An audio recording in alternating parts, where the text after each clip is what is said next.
Yo, what's up, everyone? This is Terry with College Football Stop. Obviously, bringing you another show today, November 27th, 2023.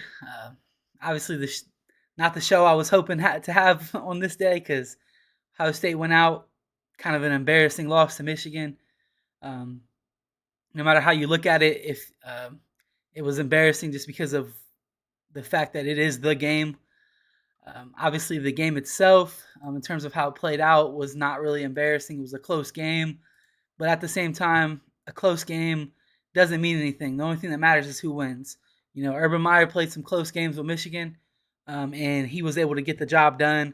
And that's all that people remember. Nobody goes back and says, "Oh, well, Urban Meyer played a close game against Michigan in this game." So, got a lot of problems with this Ohio State team, and I want to talk about it because it's honestly stuff that has to be addressed internally. And I think that if you're someone who's covering this team, you have to talk about these things because I mean, it's just not acceptable. Where we're at right now is not acceptable, and I can't wait to get into it. I want to talk about some of the cultural issues with the team. Um, Honestly, the thing I heard this morning was it made me think that maybe Ryan Day should probably be done at Ohio State. I'm not ready to fire Ryan Day as a fan, but we'll get into that kind of where I'm standing with that, and then I mean, Ohio State does still have the potential to make the college football playoffs. I mean, a lot of fans are going to say, I don't want that. Okay, that's fine. Like, if you don't want that, I get it. Whatever, it is what it is. But at the same time, there is that option still. We'll talk about kind of what they need to see or what needs to happen in order for them to get in that position.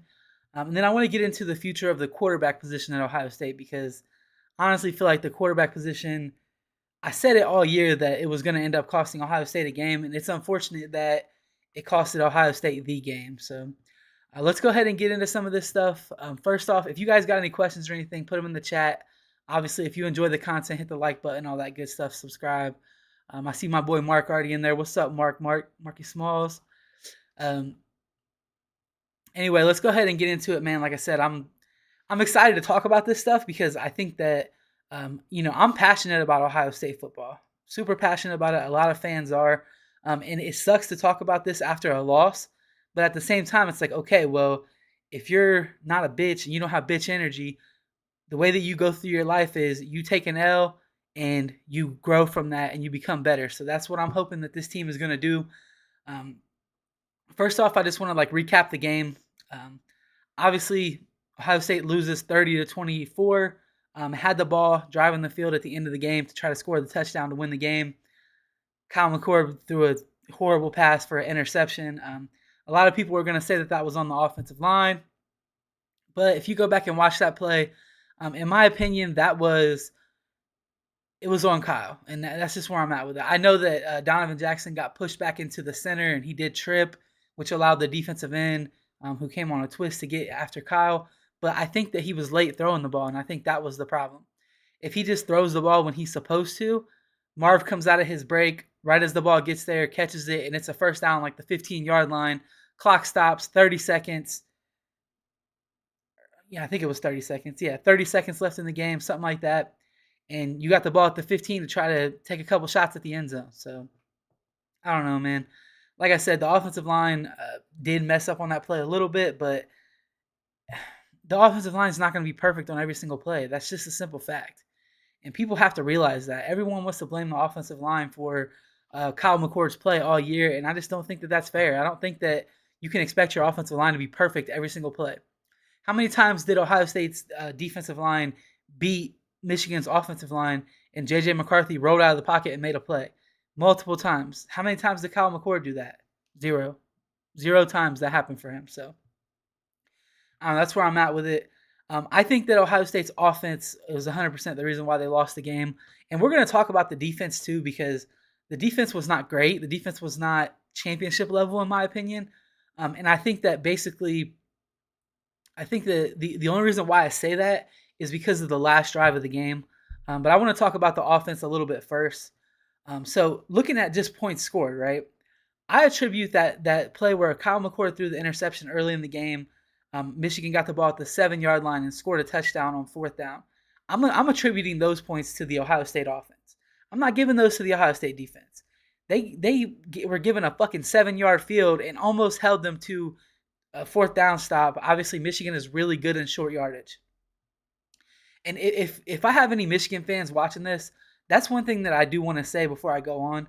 I need Michigan fans to understand, and I think this is where most Ohio State fans come from, especially if they're going to actually be critical and actually think instead of just being like, I'm an Ohio State fan, fuck Michigan. Like, okay, I agree with that, fuck Michigan. But one thing that we can't ignore is that even though Michigan had the sign stealing and all that stuff, they did level up their football team. Michigan is, to me, is kind of like the Philadelphia Eagles of college football. They are a team that has figured out a way to master short yardage. So if you get them in a short yardage situation, they're going to convert it. And that's what they do. They convert short yardage and they play good defense. So again, I'm not saying that Michigan is trash. I'm not ever going to say that because I think that they did level up their team. And they've honestly done a good job up there. As much as it hurts me to say that, they've built a good culture and they have a good football team. At the same time, Ohio State should be better than them. Ohio State is a more talented team, and we're going to get into it a little bit later in the show that the culture is the biggest issue at Ohio State, in my opinion. But back to what I was originally talking about. The Ohio State offense scored 24 points, and like I said, I'm attributing that 7 points that Michigan got off of that first touchdown to the offense. So they scored 24 points, gave up 7. The defense gave up 23 points and scored 0, obviously. So in reality, if you just look at Ohio State's offense points scored versus the amount of points that the defense allowed, Ohio State scored more points than their defense allowed. You just simply cannot have turnovers. You cannot have turnovers, especially the way that play was. A lot of people are trying to blame Marvin Harrison Jr. for that and be like, oh, he should have been more aggressive. Okay, that's fine. You can have that take if you want, and I will agree with that. That Marvin Harrison Jr. should have been more aggressive in trying to break up that pass. At the same time, he should have never fucking thrown that ball. Like, do you just throw the ball without even looking? And Kyle McCord said after the game, like, I was reading the linebacker, so I didn't see that defender. Like, okay, you were reading the linebacker, which then told you to not hand the ball off, so then you go to your slant route. But do you not look at your fucking slant route and see if it's open? Do you just read the linebacker and then just throw the ball without even looking in that direction? No, that makes no fucking sense. Marvin Harrison Jr. could have tried to make a play on that ball. I don't even know if he would have been able to. Will Johnson jumped that route so good, and kudos to that kid. He's a great player. Probably going to end up being like a first-round pick next year. Kudos to what he did on that play. I mean, that was a schematic thing, though. That was not just like a player making a phenomenal play. He had to help over the top, so he was able to jump any short route. He wasn't even reading Marvin Harrison Jr. He was reading Kyle McCord. He watched Kyle McCord step back, not hand the ball off, and then hitch to throw the ball, and he jumped the route. There's nothing that, like, in my opinion, I don't think Marv could have done anything about that. That's just where I'm at with it. I think that was a mistake on Kyle. And, I mean, I don't know, man. Like, I've said it all year that I think Kyle McCord was probably going to be the reason Ohio State loses the game. And honestly, as I'm looking back throughout the season, I wish that when we played against Notre Dame, I wish that on that final drive when Kyle threw the ball right to the defender, if that guy catches that ball, that probably changes the whole trajectory of Ohio State's season. Because I'm of the camp that I think that if that had happened and Ohio State lost that game because of that, only giving up 14 points, at that point the score of the game was, I think, 14 to 10, right? Only giving up 14 points and losing, I think Kyle McCord would have got benched. And I really think that this season would have looked a lot different. But what do I know? We'll see, whatever. But anyway, I do think that Ohio State's defense played well enough to win this game. And the offense was just not there. And, I mean, I blame it on a lot of things. I like to put a lot on the quarterback because I think that his play was never up to par for what Ohio State needed to win a championship. But there was other things, too. Like, I think that, like, I haven't got a chance to watch the All-22 yet or even rewatch the game. But from my first glance of watching the game, I feel like Ohio State abandoned everything they did that was successful in the second half of the season. The first half of the year, we were not running the ball well. And then the second half, Travion Henderson came back. We started doing more gap scheme runs, more misdirection plays. Excuse me. Yeah, again, we started doing more gap schemes, more misdirections. And I feel like we just completely abandoned that against Michigan. We went back to our old style of offense, which was run stretch, occasionally mix in that toss play. And honestly, that toss play was killing people in the games prior to this one. And the reason for that was because we were doing so many things to mix up the run game to where people would not know what's coming. They couldn't key in on what we were doing. They couldn't slant their defensive line to stop our run. But I just feel like we didn't do any of that. I mean, I expected Travion Henderson to have a huge day in this game, and he really didn't do much at all. Looking at his stats, Travion Henderson was 19 carries for 60 yards, 3.2 yards per carry. I mean, they got him the touches. It was just not doing anything with it. But again, like I said, I think that we just fell back on running mostly stretch plays the whole time. We were not really multiple in the run game.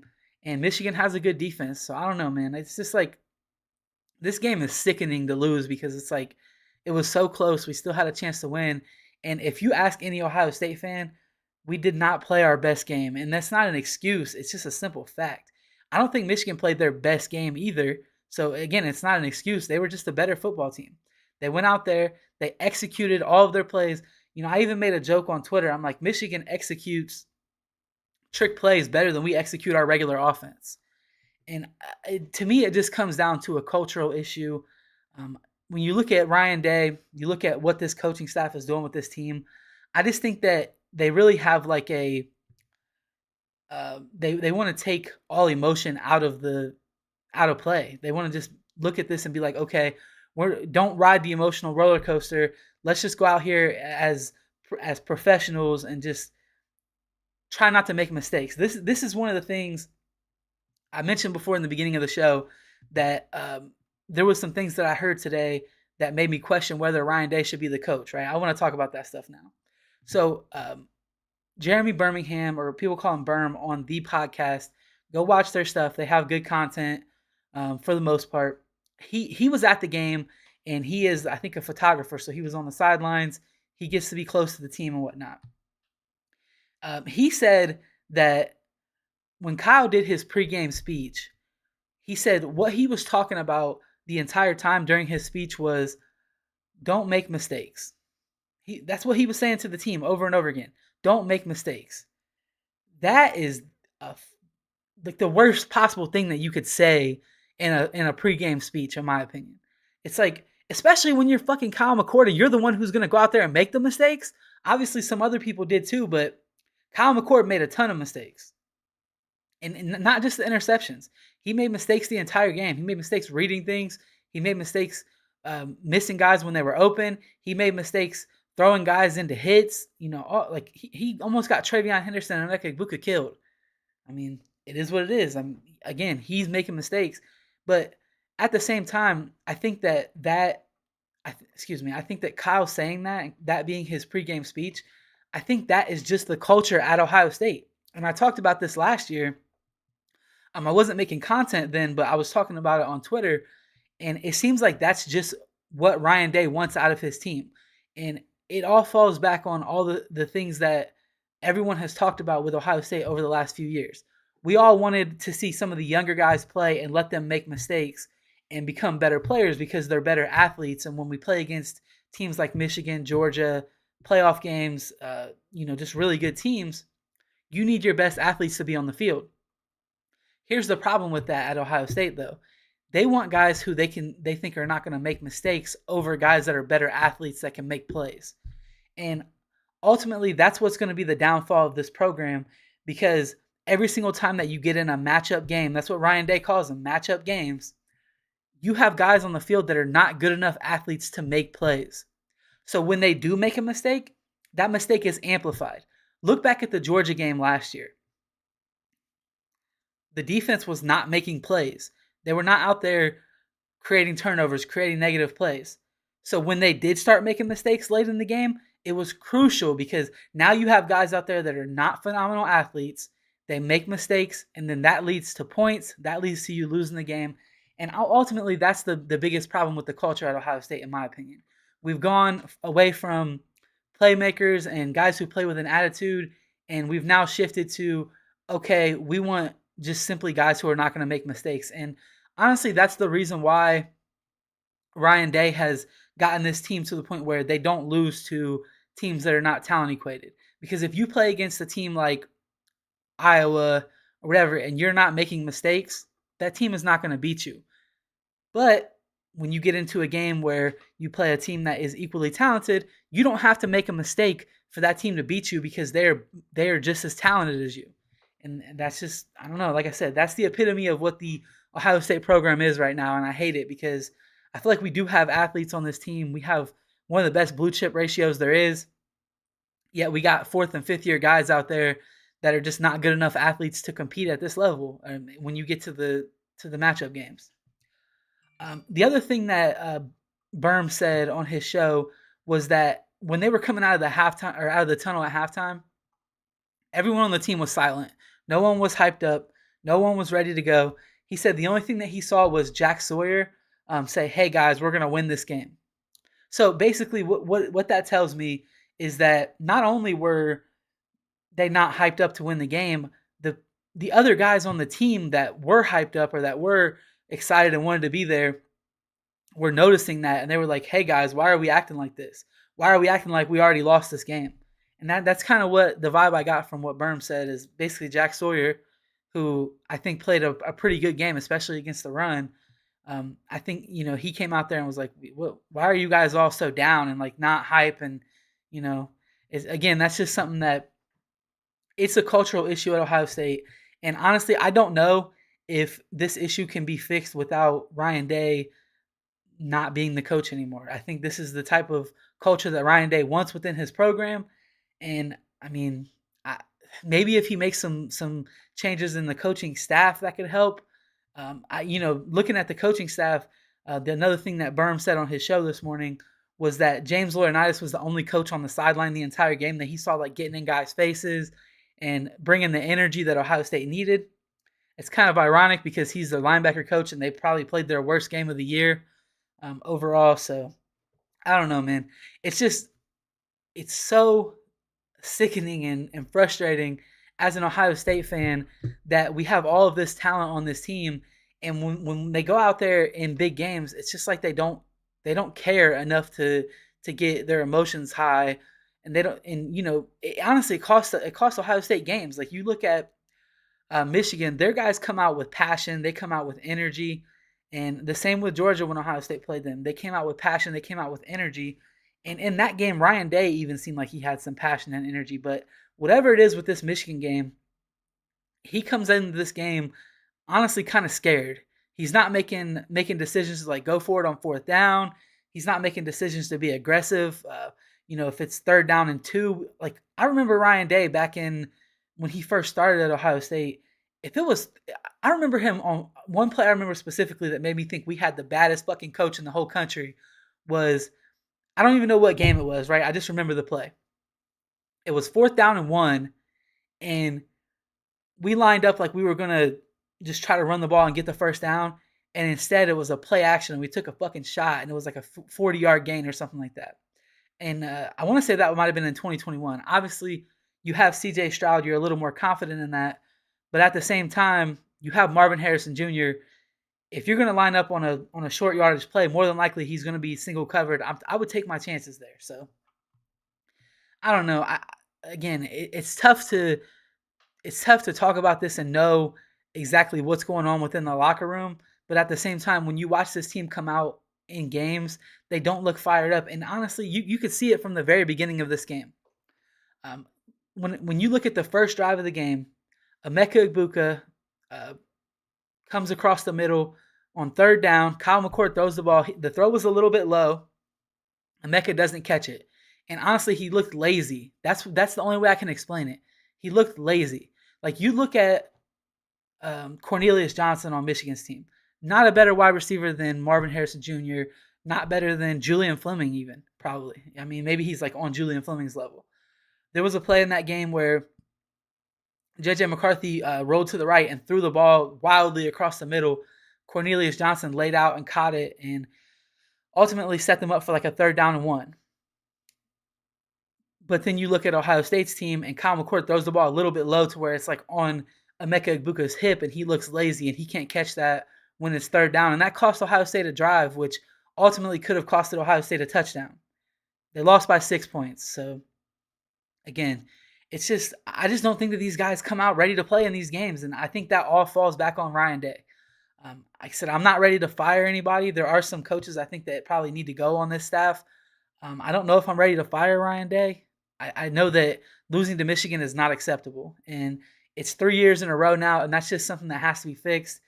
And honestly, coming into this year, I was really high on what Ryan Day was doing, especially after the Georgia game last year. But with the way the quarterback battle was handled in the beginning of the season, and just kind of the inevitability of the quarterback position costing this team a championship throughout the year, and Ryan Day just seemingly turning a blind eye to that, I'm okay if Ryan Day decides to leave Ohio State at this point. I'm fine with that. I think that the culture at Ohio State is not supposed to be this. It's and I think Ohio State's going to be fine regardless. I was saying this morning. Ohio State's going to be fine because the recruiting is not going to stop, I don't think. And the reason for that, if you look at the NFL, you see Ohio State players all over the place. You look at the last, I think, 6 out of the last 7 years, an Ohio State player was a rookie of the year in the NFL. That's going to be again this year with CJ Stroud. I mean, he's on a pace where he might even win like the MVP. We'll see. But regardless, the recruiting is going to continue being good. And it kind of does itself. You know, we don't have phenomenal recruiters on this coaching staff other than Brian Hartline. Maybe Tim Walton has turned into one of those guys. He's really the only coach on this staff. Those two that I mentioned are really the only coach on this staff that I don't want to see go anywhere. Anyone else on this staff, I'm honestly not mad if they're gone. And that's just where I'm at with it because I don't think that their units are performing. I don't think that their units are living up to their recruiting level. You're getting good guys in the building, and then they're just not living up to it, especially in big games. So I don't know, man. That's where I'm at with the culture. I think that that's the only thing that's going to fix this team is if there's a major cultural change. And I don't know if that comes with the strength and conditioning program. I don't know if that comes with the coaching staff. Something has to change, and it has to change now. In terms of the actual quarterback position, like I said, I wanted to talk about what the future of the quarterback position looks like at Ohio State. Because, I mean, honestly, for me, Kyle McCord cannot be the quarterback at Ohio State going forward. That's just where I'm at with it. A lot of people think that he will be. A lot of people think that he can be. He can get better. In my opinion, he looks exactly like he looked when he first came here, except he looks more scared. And that's just where I'm at with it. I think that he started off at Ohio State as kind of like a gunslinger. He was a little bit heavier of a dude. It seems like he lost some weight, which you would think would make him more athletic. But at the same time, then he doesn't ever run the ball or even extend a play or even do anything athletic at all. Move around in the pocket, anything. If you look back at the game that he played his freshman year against Akron, it's honestly very similar to what he looks like right now. And even then, like I said, he had a little bit more of that gunslinger to him. If he was that gunslinger type quarterback and he was going to make plays but also make mistakes, I would be okay with that. But again, it comes down to a cultural issue at Ohio State. I think that Ryan Day wants his quarterback to be that quarterback that doesn't make mistakes, but he doesn't really care if you're a playmaker, just don't make mistakes. And I think that's just a stupid way to do things. I don't care about Ryan Day's record because nobody gives a fuck about beating Michigan State when they lose to everybody. Nobody cares about beating Minnesota. Nobody cares about none of that shit. Every big game that we play, it's a close game or Ohio State loses. And, I mean, it's just not the way that it should be at Ohio State. And, again, they got to make some changes. But in terms of the quarterback position, I think that we have our starting quarterback on roster for next year. And a lot of people are saying that we don't. But I don't agree with that. I think we have our starting quarterback between Devin Brown and Lincoln Kienholz. And then you have Aaron Nolan coming in, which I don't see a true freshman starting at Ohio State. I don't see that at all. But between Devin Brown, Lincoln Kienholz, and Aaron Nolan, I think that we have our starting quarterback next year. Obviously, if something happens and there's a really good quarterback in the portal, Ohio State does need to look at that. And if there's someone out there that's really good, bring them in, and especially if they're like a veteran, bring them in and get one season out of them, help them develop some of the young guys, whatever. But I think that it will end up being one of the guys on roster. I really think it's going to be Devin Brown. I mean, I got information from the beginning of the year from people that I trust that said Devin Brown was better than Kyle McCord, and that's just what I heard. And honestly, nothing has happened to show me that's not true. And I don't know why Ryan Day chose Kyle McCord. It is what it is.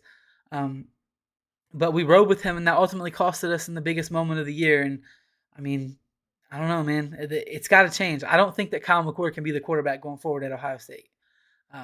Power to the kid. I don't want to dog him too much because, I am that type of person where it's like, okay, I want to say what I have to think, what I have to say, but at the same time, good luck to him. Hopefully he ends up figuring it out, go somewhere that works for him, whatever.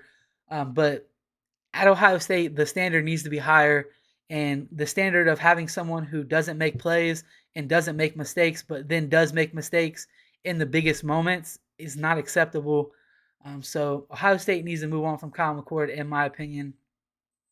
And honestly, that needs to start now. If I'm Ryan Day, if I'm Corey Dennis, if I'm anyone on that offensive staff, that starts now. We're preparing for a potential college football playoff berth, which I'll talk about that in a minute. What Ohio State would need for that to happen, or we're preparing for a bowl game. Right now, as of today, Kyle McCord is not my quarterback. That's where I'm at. It's going to be Lincoln Keenholz or it's going to be Devin Brown. Lincoln Keenholz is not a true freshman anymore. When you get this far into the season, you're not a true freshman. Devin Brown is now a 2-year guy at Ohio State. Those guys need to be ready. They need to go out there and take that job. One of them does. And like I said, it needs to start right now, whether it's in the playoffs or in a bowl game. I want to see those two guys battle it out during this bowl prep practice time. All right, so let's move on from that. I want to talk about the playoff berth, basically what Ohio State would need. It's just this is a long shot, but I do think that it's probably good for us to talk about it just because, I mean, it is a possibility. As an Ohio State fan, we don't want to backdoor into the playoffs, especially multiple years in a row.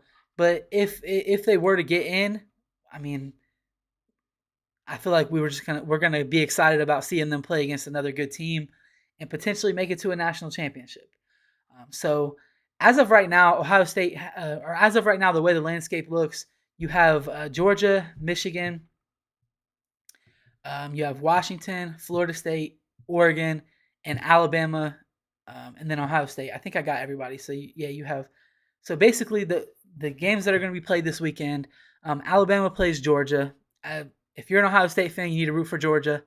If they beat Alabama, that knocks Alabama out. Georgia's in. Michigan is going to be in because they're gonna smack Iowa this weekend. There's no question about that. Excuse me. I would imagine that the winner between Washington and Oregon will be the third spot in the college football playoffs.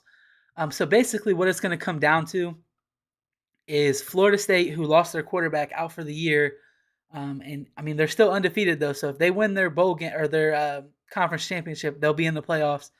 And then you have Texas, who has one loss to Oklahoma. They're playing in their conference championship against Oklahoma State this weekend.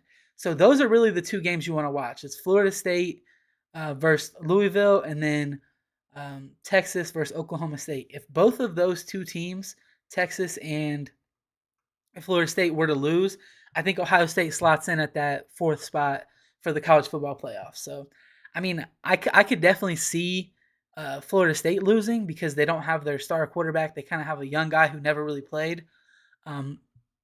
But I don't really see Texas losing. I think the playoffs is probably going to end up playing out where it's going to end up being like Georgia number 1, Michigan 2, maybe Oregon or Washington 3, and then the fourth seed is probably going to end up being, or actually no, Texas will probably be 3, and then Oregon or Washington will probably fit in that 4th spot.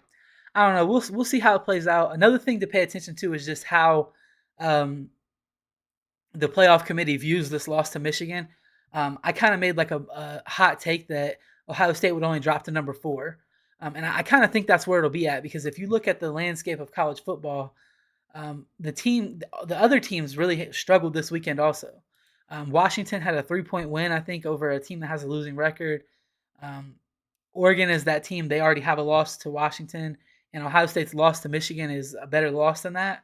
So, I mean, I could really see Ohio State only dropping to 4, but it doesn't matter where they drop to because now there's another week of football where Ohio State doesn't get to play. And honestly, like spinning this back to the Ohio State stuff, it's really sad and it's really upsetting and frustrating that a lot of these guys never even got to play in a Big Ten championship game. I mean, you look at the Ohio State's 2021 recruiting class with Emeka Egbuka, Marvin Harrison Jr., JT Tuimoloau, Jack Sawyer, um, just I mean, all these guys. Travion Henderson was in that class. Donovan Jackson's in that class. All these guys, actually Mike Hall, Tyleek Williams, they were all in that one class. Basically, all of the starters on this team were juniors, and probably almost all of them are going to the NFL, and almost all of them are going to the NFL without having beat Michigan, without having going to the Big Ten championship. So that's just not acceptable. And ultimately, that's kind of just the theme of this entire show today. It's just not acceptable the way that Ohio State is right now. The culture at Ohio State is not acceptable. Losing to Michigan is not acceptable. Not making the college football playoffs is not acceptable.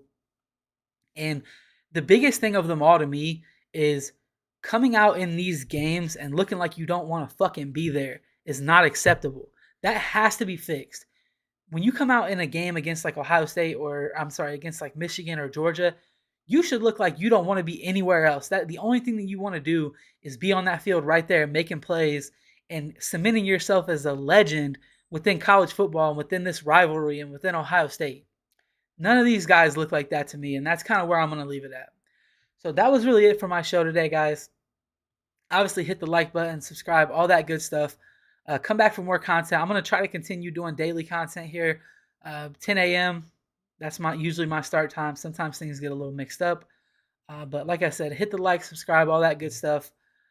Peace out, guys. You guys have a good day. And one more thing. If you haven't already, check me out on Twitter. I post on there a lot about Ohio State.